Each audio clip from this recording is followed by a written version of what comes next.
the word, y'all. This is the Know the Ropes podcast, our very first show.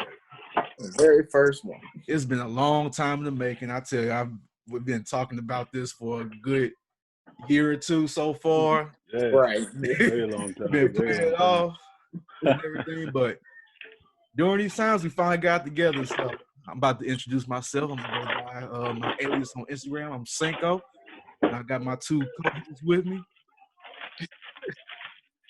You got Jay Burton. They call me J-Bo. Look for me always.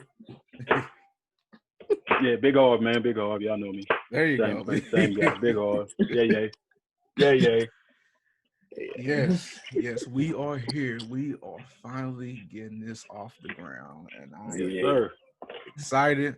We're going to get some wrestling knowledge for y'all. That's what got a lot of good subjects to talk about. Yes, sir. We're going to have to grow from the ground up and everything. So yeah, we're just going to get right into it. No, I'm not going to waste anybody's time. I'm just going to get straight to the topics. So, as you know, we are clearly in some difficult times right now. You know, we're going through a whole pandemic, something that we have not seen in years, probably. Not to this magnitude, no. Not to this magnitude, because you know we have things like the Zika and the Ebola, but COVID-19, boy, it's trying to be out here like flew in the early 1900s. So I'm like, it's crazy. So, and on top of that, we got all the civil unrest going on. Exactly, you know, it's a real difficult time right now. War zone outside, man. They don't play out here. Everything is getting canceled. You know, people are losing their jobs. The whole entertainment industry has stopped. But still, yes. The WWE decided to keep on going. They kept going. Hasn't lost a step. Out of everybody, like they kept the ball rolling. Like they did. When don't they though? When does WWE not find a way to keep going? They keep going when people have heart attacks. They keep going when people die. Like man, it's about that bread. They gotta keep something coming. The WWE, just realized they do not stop for anything. They really don't. Nothing. Vince McMahon, he said keep the ball rolling. God forbid if he passed away, he'd probably be in the grave like keep it going. So I'm just like keep it going. Exactly. So they're gonna give him a headset in the grave. Right. He's gonna be the He's gonna have one of them damn Harry Potter pictures that keep moving. Right. He's just gonna be up there giving advice and shit.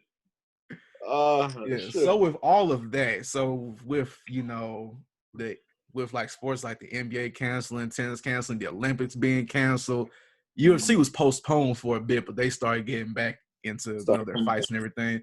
How do you feel about the WWE not stopping for COVID-19 and the fact that they are now considered an essential business?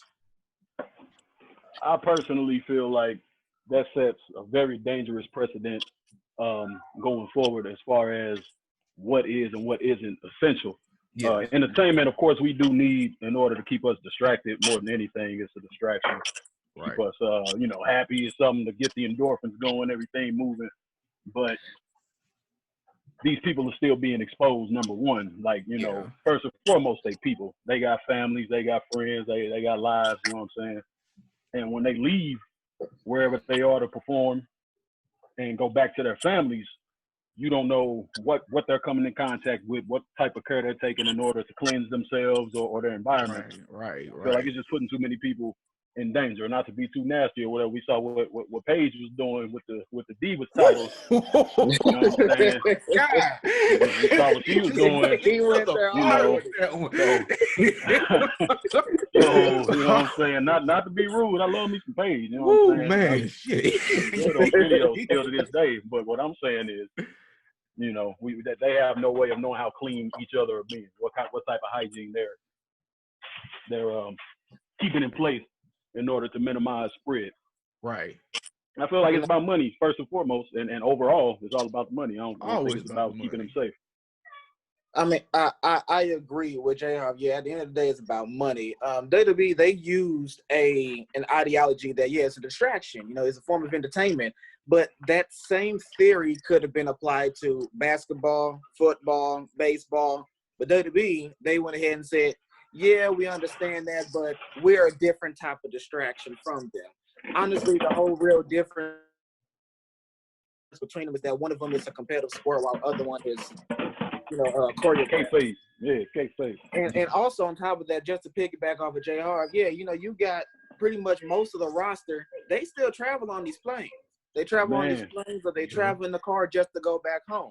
They're not like 80% of the NXT staff who's still stationed out in Florida. No, right. They're in Florida, sitting still. Right. Right. You got these people traveling all over every single week. And Lord knows what could you come across in that time frame. So the idea that they are, essential, it's money, it's propaganda. Yeah. Yeah, see with that, I see Randy Orton, he was smart. He bought his own jet, so he like, I'm not dealing with nobody. Nobody journeys besides mine, so. That's Orton for you. That's Orton for you, boy. He said, fuck it, just bought a plane.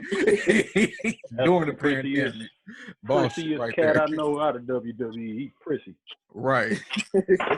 Yeah, but all that, like I say, I agree, like just putting your life at risk, it's complicated. You put your life at risk for doing something that you love, Right. These guys been doing this for God knows how long, and just and like, a lot of them it's more for them than it is for us. Exactly, and so that's a good point. But then it drives the question: what in the WWE, like, what can take place for them to really say, "Hey, look, we need to look out for our athletes." Like, what is that point?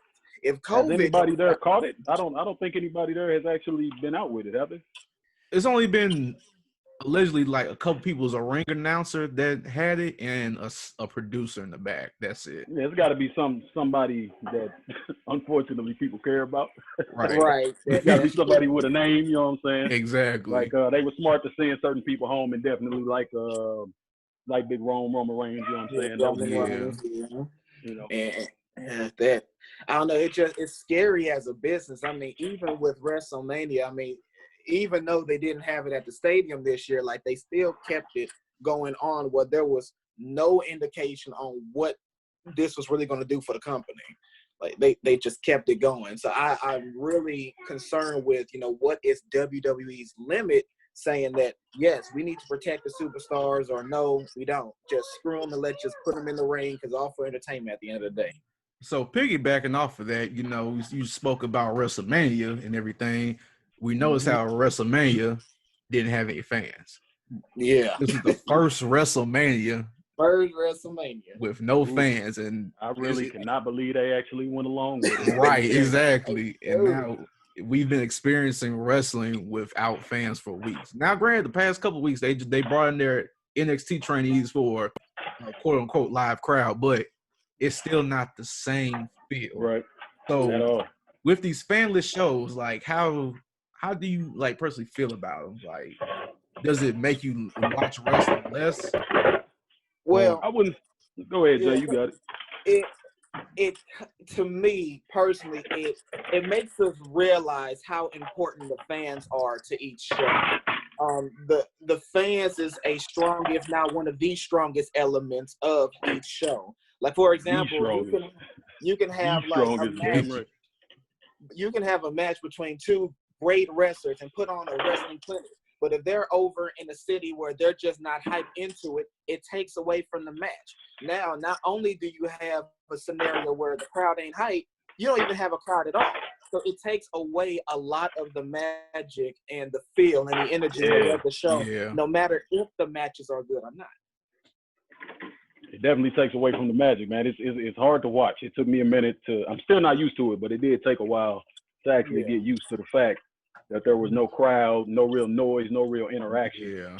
And the magic, as a kid, I don't know if I would have gotten into it as much as I did if there was no crowd. You know what I'm saying?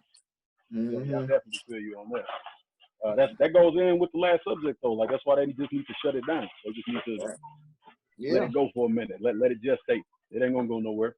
They trying to keep, they keeping their money coming. I feel them on that. They finding as safe ways as they can to keep the money flowing.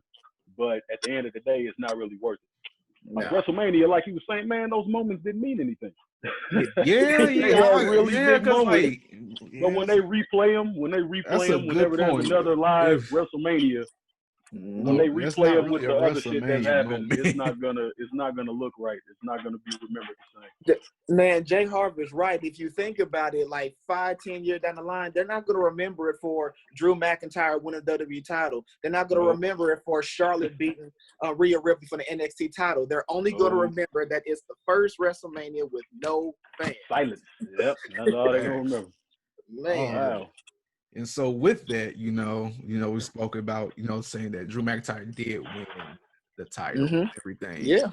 Well deserved. Yes, well deserved. I agree. It might be the most improved WWE superstar of all time. Yeah. To go from a rock and roll, Irish rock and roll, I don't know why they tried that. 3MB. Coming back as a 3MB. Yeah, man, crazy. Yeah, so with that, during these times, actually, with no fans and it's a different feel for wrestling, I personally noticed that a number of wrestlers have been getting opportunities. These opportunities, I'm not sure if they would have gotten if, there were still fans or not. Maybe so, maybe not. But out of the number of wrestlers that's been getting opportunities, which one do you think was finally well deserved? Jay Harv, you start on that one because I'm conflicted on that. I think for the sake of the black man, I'm gonna give it to Apollo. Yeah. Because he is an excellent goddamn wrestler. He was like Cedric Alexander before Cedric Alexander. Right. Yeah, like he could do all the powerhouse stuff and fly around like nobody else, And they brought him in. They tried to make him a big deal. They didn't really do what was necessary. They should have gave him a mouthpiece. They should have put him in a tag team or a staple or anything. And they just been stop and go with him for so long. It feels good to see him finally get his title. But just like with WrestleMania, it feels hollow. Right. Because there's nobody really there still to see what he's doing. Yeah. So with mine, you got to hear me out on this. I'm actually going to give it to Bobby Lashley. But listen to this. So, I know. You got to hear me out on this. So take it from when he debuted. When he debuted on SmackDown over 10 years ago, he came in as this strong powerhouse, straight up intimidating, made Simon Dean look like a complete fool, like he always does, and really took to the scene. He was thrown to the world title picture. He even fought John Cena for the WWE title at the Great American Bash. That he did. He was put up there. But then he left. But he did also wrestle for Donald Trump. Look, he did. He did. He fought for it. Let's take a look. Like, think about it when he went over to TNA. When he went to TNA, he won that world title. Ooh, he won 4 titles. Oh my God, his world title reign was amazing in TNA. Yeah, he was dominant as hell in TNA. Right. They did him right. They gave him 4 titles in one night. That's wild. Yeah, eventually it got wild, but when he was just a single champion, it was dope. Right. Then he came back to the WWE. He had Leo Rush on him. It was cool in the beginning, but then it started kind of fade out. That could have worked. They didn't give it time. That could have worked. Because I doubt that. I doubt that so much at the beginning. Man. That could have worked. It could have. Bro. But to be honest, it eventually stalled out because you're right. They didn't invest into it. Then he had that horrible gimmick with Lana and Rusev, and now Rusev Lashley just got thrown back down to just having these regular matches. Now they thrown MVP back into the fray, just like they did back on TNA. Yep. Now he's back in the WWE title picture with Drew McIntyre and looks like a legitimate competitor. Like, this is what I've been waiting to see. The tandem with MVP and Bobby Lashley in the main event picture. My only concern is that since they're trying to build Drew McIntyre right now, that this whole Bobby Lashley thing, it could last just for 1 month. But this can definitely be like a great dominant heel reign like it did back in TNA. But he's the person who I think, like, finally getting, like, that main event picture again that he really needed. Cool. Well, my opinion gonna throw you off on this one. Let's hear it. I don't want it. I'm going with another sip of my grape. I'm going with my boy Otis. Oh wow! Okay. Otis, you know I love entertainment wrestlers, man. I can see them that. my favorite ones. Because if I was, I can see that. If I was in the business, that would be the type of wrestler I would be. You too small for all that, bro. Hey, you know who else is small? Tiny guy. How you doing? Exactly. So yeah. He was doing that damn peacock dance, man. It's terrible. I can see Otis though, but go ahead and give your reason. But Otis, you know, it's just like I said, he's entertaining, and like with him winning the Money in the Bank contract, you would never. I personally didn't expect him to do it because you know every Money in the Bank they always include somebody random, but just like the entertainment purpose, just to put in there, right? Yeah, for the sake of being random, they're there just to be random. Yeah. And so we didn't expect him to win. He kept me laughing throughout the whole match. Yes. Then next, the way he won was hilarious, and expected to win just like that. Right. You know who he reminded me of though? His push kind of reminded me of Santino. Oh, wow. That's a good one. That's a good one. Yeah. That's good. Yeah. Santino was my guy. Yeah, and so and I hope Otis leads up to WrestleMania with the whole love scene, relationship thing with Mandy Rose. Yeah. The whole feud with Dolph Ziggler and everything. Like it's perfect. It gives it gives the crowd like that certain feel like for in case there are people like Otis, underdog, the guy you don't expect to get the fine ass girl and shit like that. It actually happened. Then he become successful. He like the person like you talked about when he was younger and everything. Now he hot now. Exactly. Right. There it is. Now the only thing about that is I have no idea what he's gonna do with the Money in the Bank briefcase. Right. That really bothers me. And that's what I was going to ask you. Like Sam, do you truly don't get me wrong, I love Otis too. I think he is an amazing entertainment act. He always puts on the show when he's on the scene. But do you really see him as a world champion? Especially right now in the game. I personally don't. I don't. I'm not gonna lie to you. Like if he became world champion, I would be happy. I would laugh because damn, it actually happened. But I'm at the same time, they gonna take this off him next week or something. Unfortunately. Yeah, it's just filler, man. It's just filler. I see, but the thing about I'm gonna be kind of mad if they make him use it for a tag team title. Because I hate that they threw that little thing in there where you could just make it for any title. Exactly. So that's the thing about it's not as important. Right, because now it's gonna be this Money in the Bank was a waste this year because it wasn't used for a championship. Yeah. And also with that, he is. I feel bad for Tucker because he's just getting pushed in the background. We haven't seen him since quarantine days. So Tucker was never really the star though. Even in NXT, he wasn't the charisma factor. It was always Otis. Right. He was, well, of course, because that's where the money at. That's true. Yeah. Yeah. So with that, talking about the titles and everything. So who's out of all the wrestlers out there that are champions right now, with Drew McIntyre, with Braun Strowman, Charlotte, Bayley, Asuka, Street Profits. Mm-hmm. Who do you believe out of all those champions doesn't deserve the title right now? Hey, bro, they need to go ahead and retire them women's tag team titles. I'm gonna say it. Yeah, they need to retire them things, bro. They not doing nothing. They doing nothing with them. I'm just saying which experiment. I just say which champion doesn't deserve title. He just cancel the whole thing. They're done. Just cancel the women's tag team. They're done. Get it out of there. I wanted to get that out the way while we was on that subject. All right, they don't. It's unnecessary. Unnecessary. All right. That went left, all right, J-Bo. I know. I got a specific person. I think the one person who does not deserve a title reign right now is Kylie Ray, the NXT Women's Champion. Wow, okay. And here's why. If you look across the roster, we have a lot of deserving champions. You got Drew, like you say, you got the Street Profits, you got the 8-time tag team champions, New Day. I mean, we got a bunch of deserving champions.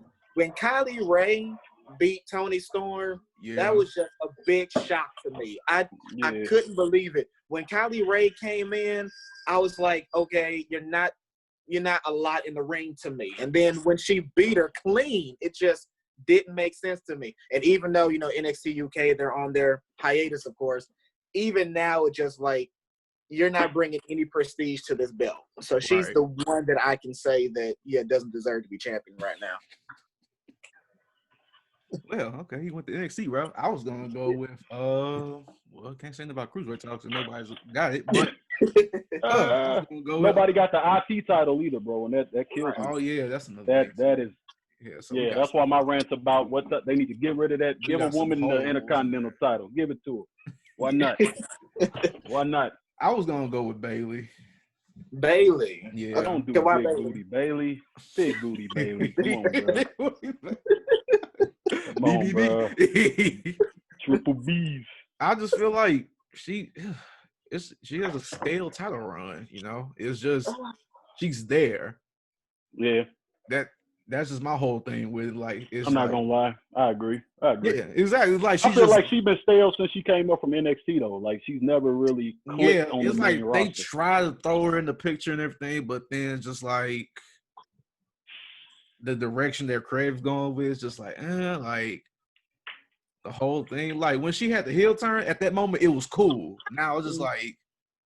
Yeah, she's like wearing that little thing on the forehead. That was cool. I was like, all right, cut her hair, cool, Exactly. But she ain't did nothing. So I don't know. Like I'm low key, I'm still kind of riding the wave with this heel gimmick with Bayley. Because you're boring. You're right. It has gotten stale. It has, but it's consistent. It's like consistent boring. That's what you're saying. Consistently boring, bro. And then plus, on top of that, it just makes you want to get the belt off of her even more. And she's having this appeal where she pisses you off every week because she still holds on to this belt. And so I don't know. I'm still with it for the moment.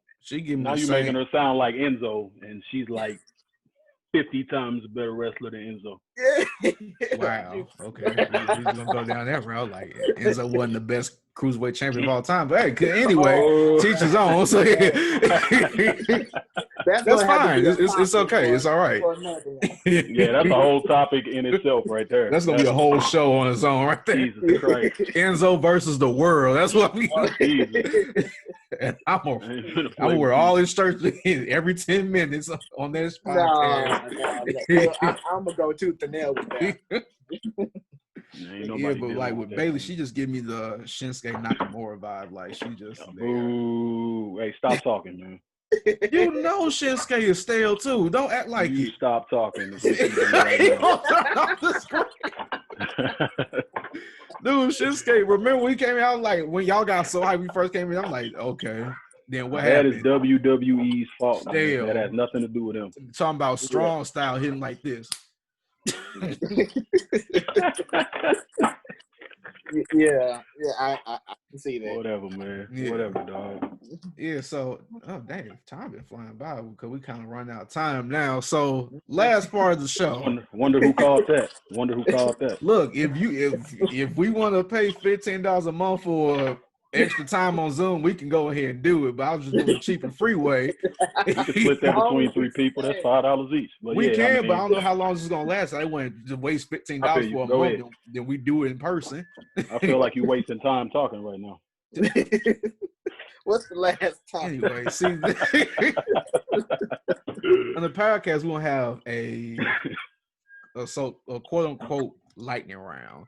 See, because I didn't give y'all this topic, so we're gonna make you think about it right off the rip. So with that, since I feel like this probably be the good time to ask this question: who is the best African American wrestler of all time? Okay, that's gonna be okay. Let me reword that. Who's the best wrestler of color of all time? Because I mean, wrestler of color though. Then you got to include the Samoans and that's fine. I'm still not gonna choose Spanish and you cool. Yeah, I knew that. Like he's the most successful wrestler of any race. Well, yeah, The Rock is the most successful wrestler of all time. Yeah. You want talking about money? I wouldn't call him the greatest though. The greatest of that time, sure, but nah. I'm going with Booker T. I mean, are we talking? I feel like Booker T is better than The Rock. He had a longer tenure and he really accomplished more. He was more substantial as far as a wrestler than an entertainer outside of that. J-Bo? Yeah. Somebody who said Booker T? Me. Who said? Okay. That wasn't my pick. I don't know yet. Of all time, that's a hard one. Because there's too many avenues to think Pick of one. With The Rock. You got time. Ron Simmons. My father used to watch Ron Simmons, man. Yeah, that's a good one. You know what? Because my father, talked about Ron Simmons and how he loved wrestling because of him, I'm gonna have to go with, Farouk, Ron Simmons on that end. The first ever African American world champion, and clearly made a statement. Yeah, cool. I'm gonna have to go with that. Cool. All right. Well, I feel like what the biggest. I didn't say hold on. You said Booker was your choice. That's all right. You go ahead. You said yours already, though. What did I say? You were going between people. No, I didn't say anybody. Okay, go. Pick your person. Man, I'm gonna give it to Kofi, man. Kofi, okay. I feel like he has the most. I feel like he had the most potential to be the greatest. I can't really say he's the greatest, but he made waves. Yeah. He had the crowd behind him after being in the company damn near 15, 20 years. Yeah, and he still made that impact. Still had a good reign. And I think it's going to be memorable. I just think they did him dirty. That was the best black moment in WWE history. Wrestling is. That's the best. That was the best black moment in wrestling. I think it even overdid Ron Simmons only because of it being 2019. Yeah, right. Still never having one in WWE. Hey, I agree with that fully. Oh, shoot, look at this. Zoom just said a gift from Zoom. Running out of time, we've removed the 40-minute time limit on your group meeting. We are live again. We are set. Thank you, Zoom. I appreciate that for our first podcast. I'm gonna send you a donation. So we can ask other question I avoided. So going back, because we were talking about wrestling and with the whole pandemic, the extension and everything, and we were talking about like how we feel like a little bit that they should took a break, because you don't want to put people's lives in line. Mm-hmm. So do you think that WWE should have an off season? And if so, how would you construct that? Man, I've been preaching about off seasons for at least 10 years now. They need an off season just for the sake of their health. You have storylines being interrupted. You have end goals being interrupted because people getting hurt. That could have been 100% prevented if they would have got an off season. Now, your question on how it can be constructed is going to be difficult because you're talking about seeing how a storyline plays off, and then you got to make it to where, hey, we can take a month, 2 months, whatever, pick back up and continue on, or maybe sporadic. That I don't know. What I'm thinking of is that they can take turns with the wrestlers. They got so many wrestlers on the roster. While some wrestlers are on the scene, going for titles, doing storylines, the other wrestlers, they can take, a couple weeks off, month here, and then put them back in and just recycle them. In other words, use the wrestlers that you're paying to be on the roster. Yeah, the ones just sitting backstage not doing nothing. Yeah. Right. Yeah. I mean, Heath Slater, he talked about in an interview about a year or two ago about how he's just back there just doing catering. Like he's getting paid to go to catering. Hey, I ain't mad at this. That's an easy check. You get paid 6 figures to serve some food. I am shit.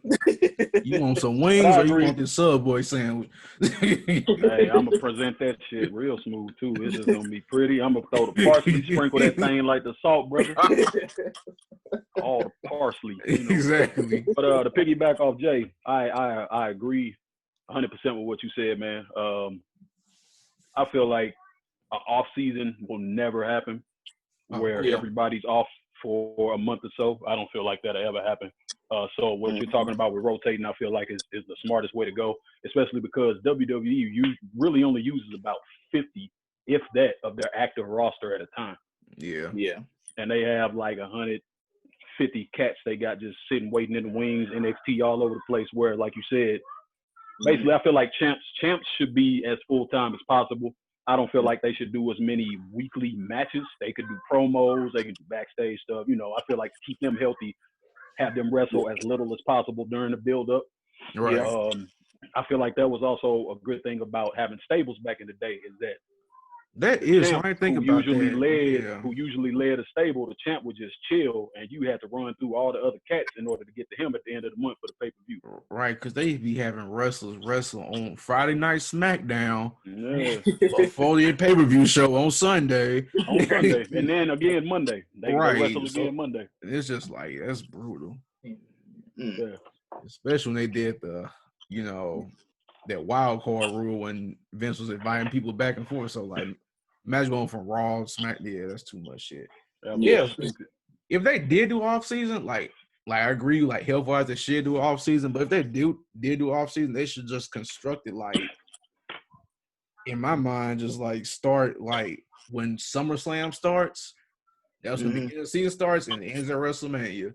You know, every time after WrestleMania, that's when they do call-ups from NXT, like have like that, like a 2 or 3 month period, like off, 9 months working. That's how they do with New Japan. That's why I watch Japanese wrestlers so much. Yeah. They give them off time. They had a Young Lions or whatever they call them. Right. They fill in spots on the card. They take care of all the filler show stuff, the road stuff, so that the big cats only participate at big events. Exactly. Like you should treat that like every other sport, like basketball and football, like with the off season, just like they have the off season, like just like show, like, do what they did when the pandemic first started, like show highlights of stuff, show NXT, on like main TV shows and everything, like during that time period. Do like the top match or whatever, some something like that. Show all your content on the WWE Network. Show host their own WWE draft. Like how we doing like during the show, like have that as its own show and have like your call-ups during that off season. So, just prepare you for that time. Yeah. Right? But like shoot, them wrestling like 4 or 5 days out the week, I couldn't imagine. Man. Yeah, you're talking about these guys, they are on the road 300 plus days out of the year, and it's normal. Like that's they need something just for health overall. Right. Yep. For their health, definitely. Cool.